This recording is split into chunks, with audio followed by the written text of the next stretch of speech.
Terkait dengan talenta digital, karena kita tahu bahwa untuk pengembangan AI dibutuhkan sebuah ataupun skill talenta yang mumpuni. Ini bagaimana Anda melihatnya? Ya, menarik ya kalau bicara soal AI tadi, pasti tidak terlepas dari talentanya. Siapa sih orang yang buatnya? Gimana sih cara buatnya? Itu harus orang yang mengerti. Nah, menariknya adalah bicara soal talenta digital di Indonesia, kita itu banyak tadi populasi muda, ya kan, yang sangat dinamis dan pintar-pintar juga. Dan kita lihat bahwa talenta digital di Indonesia itu sebenarnya tidak kalah ya dengan yang di Jadi luar. kita tidak perlu hire semuanya dari luar ya? Sekarang sudah banyak di Indonesia bisa. Dari luar mungkin sebagai mentoring, coaching.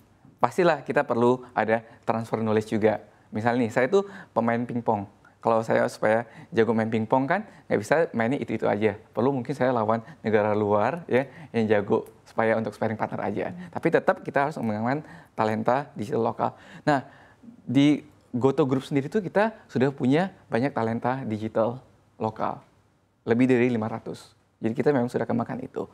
Nah, tapi kedepannya kalau kita bicara soal AI, dengan adanya tadi saya bilang, kita meluncurkan open source LM, ini sebenarnya kita juga mengajak ya banyak talenta-talenta ya muda Indonesia untuk bisa berpartisipasi, ya terlibat langsung. Jadi bukan cuma teori ya, tapi mereka bisa langsung praktek. Makanya kita lakukan juga magang, bisa internship. Jadi mereka bisa internship, mereka bisa langsung untuk terlibat. Bagaimana sih cara memilih data yang bagus untuk di training, akhirnya menjadi sebuah LLM lokal yang bagus. Nah, kita juga mengadakan training.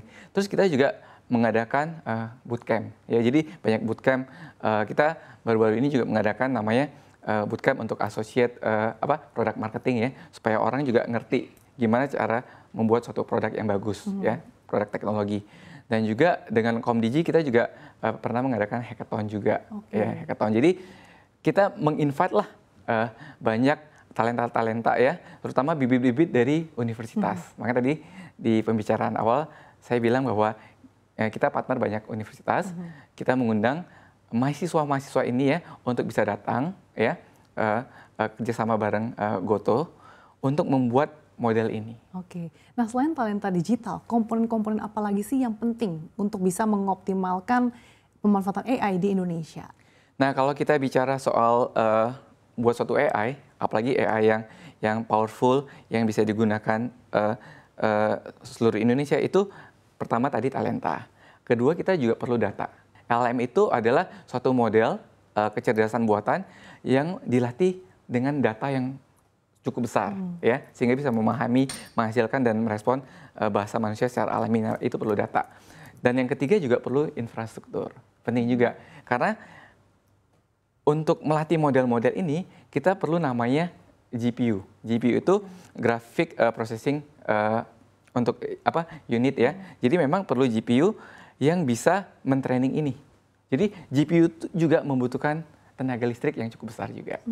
Ketersediaan infrastruktur di Indonesia sendiri seberapa besar untuk mendukung hal ini, Pak? Nah, ya Indonesia sendiri itu menarik karena kan kita memang bicara soal negara besar dengan sumber kekayaan alam ya yang sangat besar juga, dan saya lihat ini bisa menjadi suatu competitive advantage untuk Indonesia ya dari segi infrastruktur, karena kita lihat bahwa Indonesia negara besar ya, kalau bicara soal kelistrikan sumber energi kita paling banyak lah ya kan, dari gas bumi, batu bara, minyak, macam-macam. Indonesia kaya akan itu. Jadi ini merupakan suatu modal dasar ya yang bagus untuk dalam segi infrastruktur membuat AI itu sendiri. Sebelumnya tadi Anda sempat mention terkait dengan sahabat AI. Ini pengembangannya akan seperti apa sih Pak ke depannya? Nah, sahabat AI itu sendiri ketika kita luncurkan awal di tahun lalu dan juga memang baru juga kita luncurkan di minggu ini, ya, itu memang kita lihat suatu proses yang berkesinambungan, ya. Karena AI sendiri itu akan terus panjang, ya. Jadi kita akan terus bersama mitra-mitra kita. Karena saya bilang it takes a village lah ya untuk membuat suatu model AI yang bisa bermanfaat ya untuk satu negara ya, bermanfaat untuk mahasiswa, bermanfaat untuk bisnis lokal, bermanfaat untuk pemerintahan juga. Itu memang butuh proses. Nah, kita memang sudah planning ya tahapannya. Memang yang kita awal-awal itu November itu kita luncurkan tuh kalau kita bicara model AI itu kita bicara soal parameter. Jadi waktu bulan November itu kita luncurkan Sahabat AI 8 billion sama 9 billion parameter. Jadi 8 miliar sama 9 miliar parameternya. Nah, yang minggu ini kita luncurkan itu sudah 70 miliar. Jadi kalau memang parameternya makin besar, kemampuan modelnya itu makin pinter untuk memahami tadi atau merespon lah bahasa manusia. Nah, pasti kita juga akan terus upgrade nih Sahabat AI ini. Mungkin ke depannya ya, bukan cuma teks, tapi juga mungkin bisa untuk video. Oke. Atau mungkin untuk suara juga. Semakin canggih ya ke depannya. Semakin canggih, ya.